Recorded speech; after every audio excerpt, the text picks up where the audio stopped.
Eu nunca contei isso pra ninguém, mas essa é a fala que eu mais ouço nos atendimentos. Eu nunca contei isso pra ninguém, mas e a pessoa conta aquilo que ela de fato nunca contou pra ninguém, e enquanto ela está contando, eu entendo. Então hoje, ainda preservando a imagem, os nomes, os principais dados dos meus alunos, eu vou apresentar uma série de casos curiosos que eu atendi de pessoas que podem andar no seu lado, serem as pessoas aparentemente mais normais do mundo, mas resguardam histórias incríveis de situações diversas que elas viveram, que as atormentam e que ninguém imagina. Mas são casos um tanto à parte na mentoria, mas que sempre impressionam. E isso é para responder a pergunta de ao que diabos a mentoria se trata. A mentoria se trata de pessoas. Praticamente, eu sou pago para conversar. Não que eu seja pago para fazer a dieta, a qual hoje eu já nem faço mais planos alimentares, eu trabalho o autocontrole das pessoas, e quando elas conversam comigo, elas mostram tudo aquilo que elas não contam para ninguém. E isso é porque eu sou incapaz de julgar. Isso significa que quando a pessoa conversa comigo, eu não consigo reduzir juízo de valor daquilo que ela apresenta. Eu vejo apenas padrões. Então, quando a pessoa chega para mim contando sobre um caso de bulimia, a qual ela não consegue mais perder peso porque ela parece comer cada vez mais, a única coisa que eu busco é acolher o problema, demonstrar o quanto eu compreendo. Eu mesmo já tive transtornos alimentares e apresentar qual o padrão envolvido na repetição daquele comportamento. Não é se aquilo é bom, se é ruim, então não é nada disso. A pessoa que me apresenta uma dor, ela apresenta um pedaço dela, ela não me apresenta ela por inteiro. Então, nada daquilo é pessoal, porque se eu falo do comportamento, e se eu digo que um comportamento é ruim, é o comportamento que é ruim. E a pessoa mesmo está me apresentando algo que é causa dor e que precisa ser modificado, precisa ser resolvido, precisa ter uma alternativa, precisa fazer parte da história dela como algo do passado que já não a preocupa mais. Então hoje eu vou trazer alguns casos aqui daqueles que eu atendi dentre um universo deles, porque já foram tantos que alguns, eu preciso admitir, eu já não me recordo mais. Então vamos aos casos. Então eu atendi um homem, um negro, forte, denso e seco, com o físico de um bodybuilder, 1,90 m de altura, que chegou a mim e disse: José, eu quero ser mulher, eu sou trans. E aí eu me vejo numa encruzilhada. Eu não sou psicólogo. Eu não posso, em hipótese alguma, fazer nenhum tipo de tratamento para aquilo que nem é uma condição. Mas há coisas que eu posso fazer e eu posso observar o padrão. Esse é um caso em que cada vez que o indivíduo apresentava uma situação de medo, o qual ele se via sem conseguir resolver um problema de uma maneira masculina e objetiva, ele recorria a esse pensamento. Era como se fosse a fuga dele. Então, cada vez que ele tinha um medo e não sabia como agir, ele queria se fechar e dizia que queria ser mulher. E ele chegou até a estar com os outros homens, teve prazer nisso, mas em nenhum momento eu toquei nesse tema como algo que fosse ruim e precisasse ser modificado. Em hipótese alguma faria isso. No entanto, nós começamos a trabalhar a resolução dos problemas. Então nós instalamos comportamentos masculinos, objetivos de resolução do problema, de enfrentamento de risco, até que chegou o momento e eu perguntei: tá, cara, e aqueles pensamentos que você me relatou, aqueles desejos que você tinha de se imaginar como mulher, de investigar como que uma cirurgia para a troca de gênero ocorreria, como é que estão? Se isso aconteceu de novo? E aí ele disse: não, cara, nunca mais passou pela minha cabeça. Lembrando, não fiz nenhum tipo de tratamento, aquilo que não é uma condição clínica. Nem toquei no assunto. Não tentei resolver isso, porque isso não me compete. Eu instalei comportamentos objetivos, masculinos, resolutivos, trabalhamos as suas habilidades para que ele tivesse um aumento de renda, puramente só isso, e aqueles pensamentos desapareceram. Agora, tu consegue imaginar como que é surpreendente você estar atendendo um indivíduo que é a epítome da masculinidade, que tu olhas para ele e tu vês o desejo das mulheres em imagem e a pessoa passa esse conflito, ela passa esse drama, tem essa dor a ponto de que ela vai buscar outros homens para confirmar se ela é trans, gay ou não. Eu nem precisei tocar no assunto, dado que isso não me competia. Eu só instalei a resolução de problemas que o fizesse encará-los de um modo onde ele soubesse o que fazer. Neste outro caso, uma mulher de 30 anos, assim que teve o primeiro filho, o marido que estava com ela há mais de 10 anos pediu separação, comprou as passagens, enviou-a de volta à cidade dos pais e partiu viver a sua adolescência com uma moça de 25 anos com quem ele trabalhava. E então, como é que tu te vês num caso desses, né? É uma situação onde eu não tenho como resolver o problema dela, eu não tenho como modificar o homem que não está sob meu controle. O que eu posso fazer? Eu posso apresentar padrões envolvidos nessa situação. Então pensa o seguinte, era um casal que se conhecia há muito tempo, tinha vivido uma boa parte da vida, quase metade da vida juntos, e que ela sempre teve o sonho de ser mãe e ela se viu indo do céu ao inferno assim que o primeiro filho nasceu. A questão é, por que um pai, numa situação dessas, vai simplesmente colocar tudo no lixo daquilo que foi construído da relação e daquilo que ele ainda teria para construir agora sendo pai? É mais simples do que parece. Quando o indivíduo se depara com uma situação estressora, nova, que ele não tem como resolver porque ele nunca se preparou para ela e ele não compreende todas as variáveis, inclusive as consequências da escolha, o que sobra a ele é voltar à adolescência, voltar àquilo que é confortável. Então, a moça mais jovem, que não era nem perto tão linda quanto a esposa dele, supre uma necessidade. Ela mostra para ele que ele pode ser desejado, pode ainda viver uma aventura, e ele, independente, e isso foi o parte interessante, porque é um cara católico, praticante, e ele simplesmente esqueceu toda a doutrina, tudo aquilo que aprendeu, para voltar para a sua adolescência, onde ele não tem responsabilidade sobre o filho. Então a mãe fica devastada. Cabe a mim, enquanto profissional, fazer o acolhimento, explicar os padrões devidos e mostrar o futuro possível. Não enquanto garantia que isso vai acontecer, mas qual a possibilidade que essa relação tem de continuar? É nula. Assim que passa a lua de mel, ele vai começar a observar o que fez, as consequências disso. A moça que se envolveu provavelmente já não se interessará mais, vai encontrar um outro sujeito e ele vai voltar devastado, destruído, com culpa daquilo que ele provocou. E aí eu preciso preparar a mãe para saber como lidar com uma situação assim, porque se a mulher está fragilizada, a chance dela aceitar de volta qualquer migalha e absurdo é gigantesca, apenas porque assim pelo menos ela teria a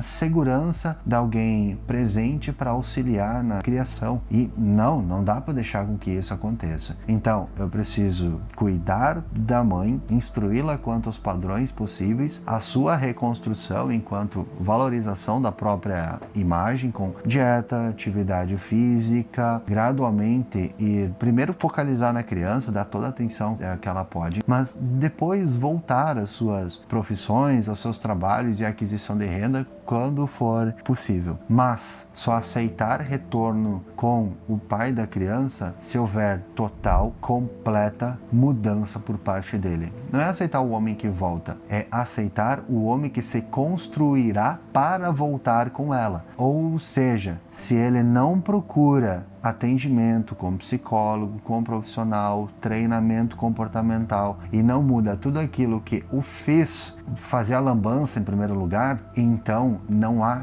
retorno. E ali é um momento onde eu preciso pensar, bom, colocando essa história que dura 1 ano na balança com 30 anos de futuro desse casal, qual pesa mais? Então é claro que eu preciso ponderar para que essa moça tenha certeza de que a escolha que ela está fazendo é uma escolha onde pode haver retorno a uma relação, mesmo que ela precise ser reconstruída praticamente do zero, mas que só pode existir de novo se esse homem que abandonou ela em primeiro lugar seja eliminado. Esse cara não pode mais existir em questão de 2 anos depois disso, e um homem novo precisa ser construído. Eu sei, eu já cometi erros em relações antes, a qual eu precisei me reconstruir por inteiro para posteriormente voltar àquela pessoa e ela, então, entender o quanto que eu mudei. E essa é uma situação onde isso não seria diferente. Até então, eu mesmo jamais permitiria que ela voltasse com o sujeito, aceitando isso somente por estar fragilizada, sendo que foi um homem que a trocou por uma mulher mais jovem, enquanto ele teve uma situação de medo por não saber lidar com problemas, porque ele nunca se construiu para lidar com esse tipo de problema, e ele estava estressado e ele não procurou ajuda por ser obtuso, por ser um homem, no fim das contas, comum. Não parecia, porque era um indivíduo em uma situação de poder, com renda disponível, com popularidade, e nesse tipo de situação ele se demonstra um adolescente. Tanto que voltou à sua adolescência e às aventuras com uma moça jovem apenas para não encarar a realidade de que agora ele era pai e tinha não só uma esposa, ele tinha um filho que dependia dele. Então vocês conseguem imaginar nesse tipo de caso de família como que eu preciso pensar em todas as variáveis, todos os padrões associados do rapaz, da esposa e ainda nas consequências de qualquer escolha que eu tomar. É um trabalho complexo, porque eu não posso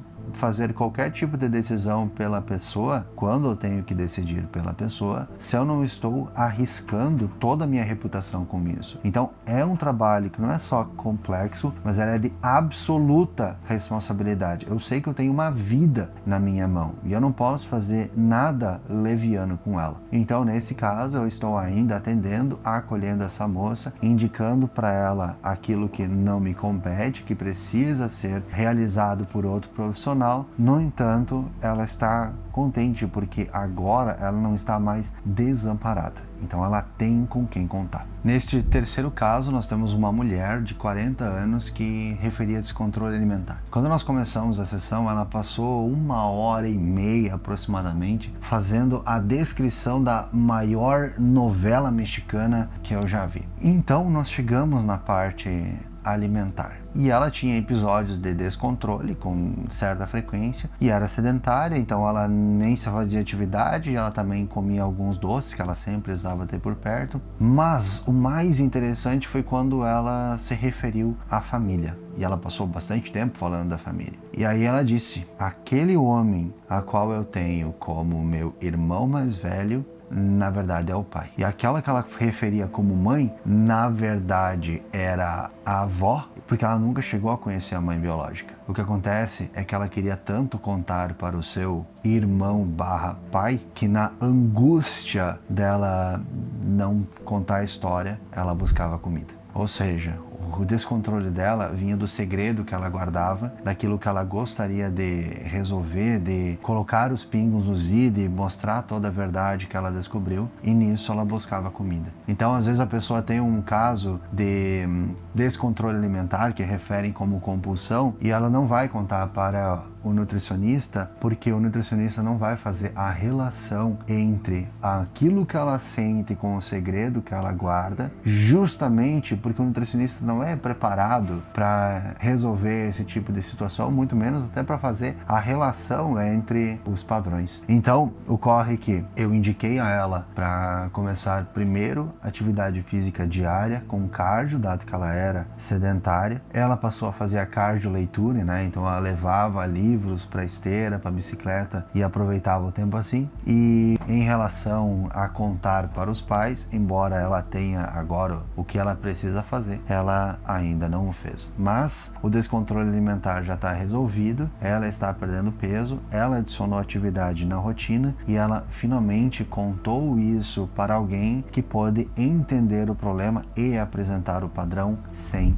julgar. Tu consegue imaginar como uma pessoa é criada com alguém que ela gosta muito, que ela chama de irmão e eventualmente ela descobre que é o pai e que aquela que ela chamava de mãe como sendo criada com o irmão dela, na verdade era a avó e ela não sabe quem a mãe é, da mesma maneira que ela não sabia quem o pai era, porque sempre que contavam a história para ela era nebuloso, era evitado contar com todos os detalhes. Então, esse foi um problema que, embora ainda não tenhamos resolvido, ela se abrir com o pai e contar, porque certamente não é uma coisa fácil, pelo menos nós já temos resolvidos o transtorno de descontrole alimentar e a rotina, dado que ela está ainda, depois de 2 meses, ainda fazendo atividade física. Então, temos um homem, pai de família, que cometia adultérios na sua relação e a esposa eventualmente terminou a relação sem falar nada, sem explicar o motivo, simplesmente apareceu com o divórcio e ele precisou aceitar. Nós temos alguns elementos em comum com o primeiro.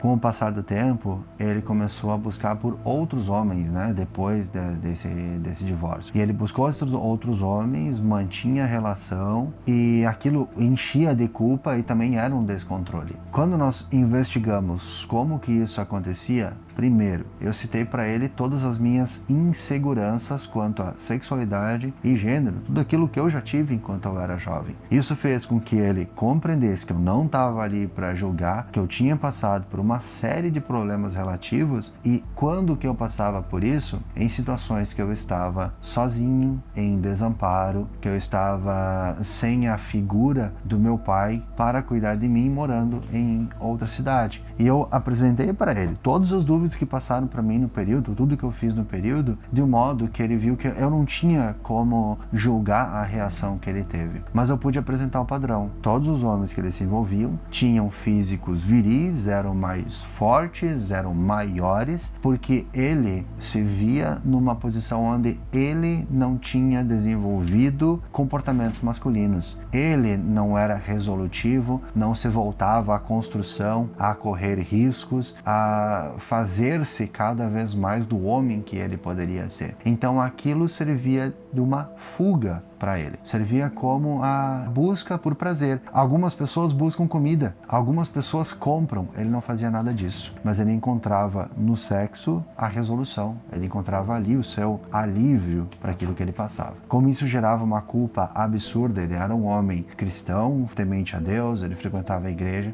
Então, a nossa resolução, primeiro, ele já havia parado de se envolver com outros homens, isso foi a escolha dele. Esse é um homem que já seguia dieta, já tinha uma prática de atividade física. Então, nesse sentido, não havia nada que eu poderia fazer na alimentação, porque a alimentação seria o treino de controle inibitório, né? Então, se ele aprende a inibir a alimentação, ele vai aprender a inibir a busca por sexo em geral. Então, a minha solução foi apenas apresentar para ele os padrões de como as buscas ocorriam. Falei, olha, nessa sessão não vamos resolver o que não há para resolver. O que tu precisas fazer agora é refletir sobre os padrões que tu identificas, seja na imagem dos homens que se envolvia, seja em quando essas buscas ocorriam, para tu encontrares o denominador comum.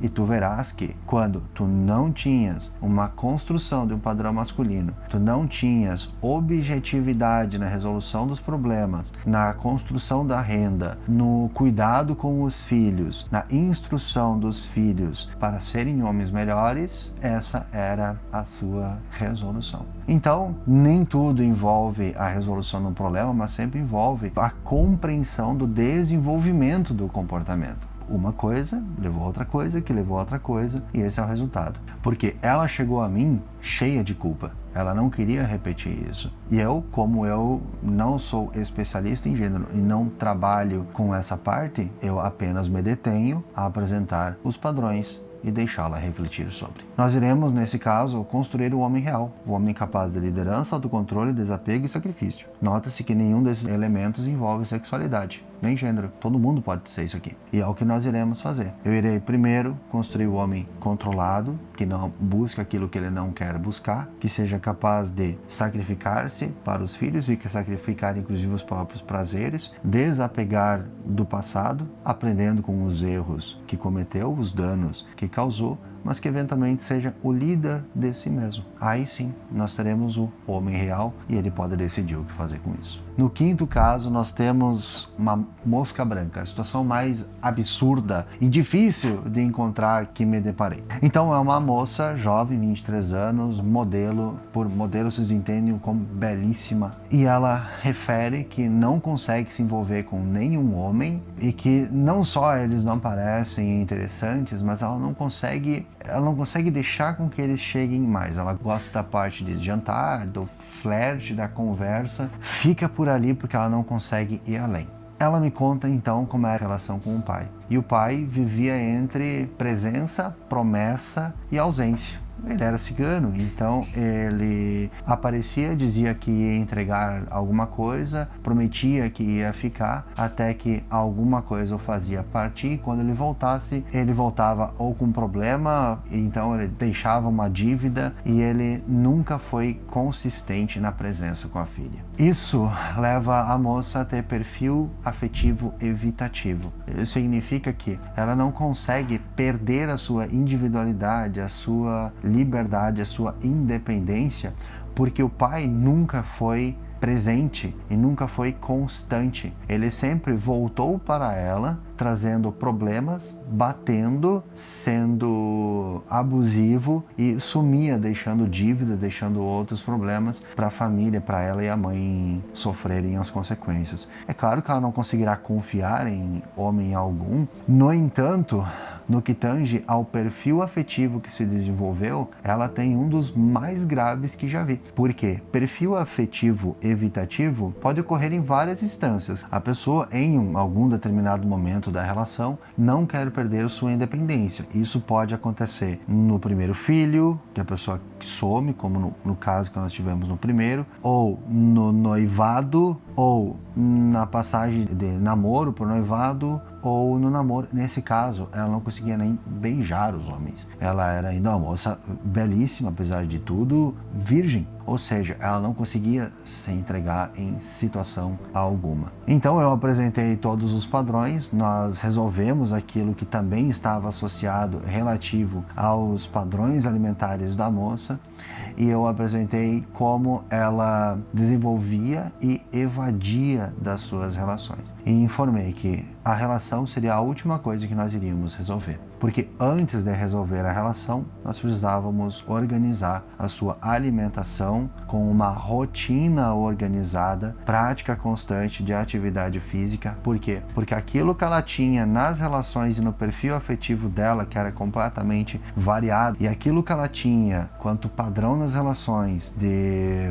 desejar ter uma relação, mas ser incapaz de manter, progredir com uma, ela mantinha na rotina. Quer dizer, ela se alimentava e fazia atividade física com a exata mesma alternância das relações. Então, ela tinha episódios de descontrole alimentar, como quando ela quisesse muito um relacionamento, seguidos de episódios de privação alimentar e compensação com cardio, com corrida, para que ela não sentisse o impacto de todas as calorias, até que houvesse um período de restrição. Aí ela voltava a restringir até um novo descontrole alimentar, que repetia o ciclo. Não era um caso de bulimia, mas é um caso onde relacionamento, alimentação e rotina se comportam da mesma forma, o que é muito comum. Minha resolução foi: agora, em cada situação de estresse e angústia que tiveres, em vez de comer, vá correr. Porque eu não tenho como modificar tudo ao mesmo tempo. Eu preciso ir por partes. E no caso,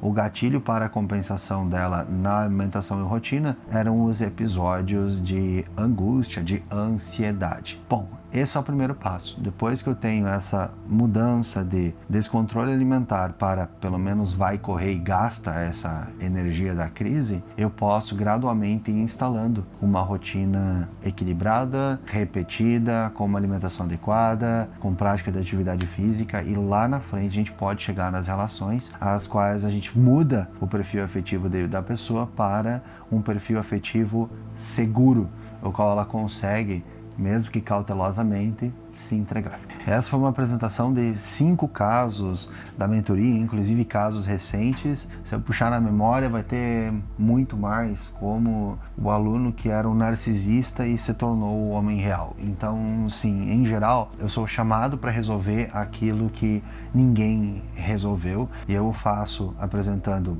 acolhimento, compreendendo a pessoa sem julgar e apresentando padrão. Como as coisas aconteceram, até onde elas trouxeram ao indivíduo e como a gente pode começar a quebrar com esse padrão para construir um padrão novo que seja objetivo, que seja resolutivo e tira ela daquele ciclo. Não há julgamento, e justamente porque eu falo tanto de mim nas sessões, eu falo até demais de mim, mas é justamente porque eu falo de mim que a pessoa vê que eu já errei tanta coisa, já cometi tanto absurdo, já machuquei tanta gente, que dificilmente algum aluno me conta algo que eu penso, caramba, tá aí uma coisa que eu não tinha ouvido. Em geral, a maior parte do que as pessoas me contam eu também já fiz, eu também já errei e eu precisei buscar um caminho para resolver. Eu tenho 2 e-books escritos e estou escrevendo a terceira. E a maior parte deles são as pessoas que eu machuquei, são os crimes que eu cometi, os absurdos, as imbecilidades que eu fiz para chegar até onde eu cheguei e treinar pessoas como agora treino. Então eu espero que vocês tenham gostado desse quadro. Eu posso trazer mais casos assim. São todos genéricos no sentido de que nenhum aluno foi exposto, não há como saber quem é quem. Então, se vocês querem saber mais quadros assim, talvez se os alunos quiserem, olha, conta o meu, eu posso apresentar. Nos vemos no próximo vídeo. Abraço.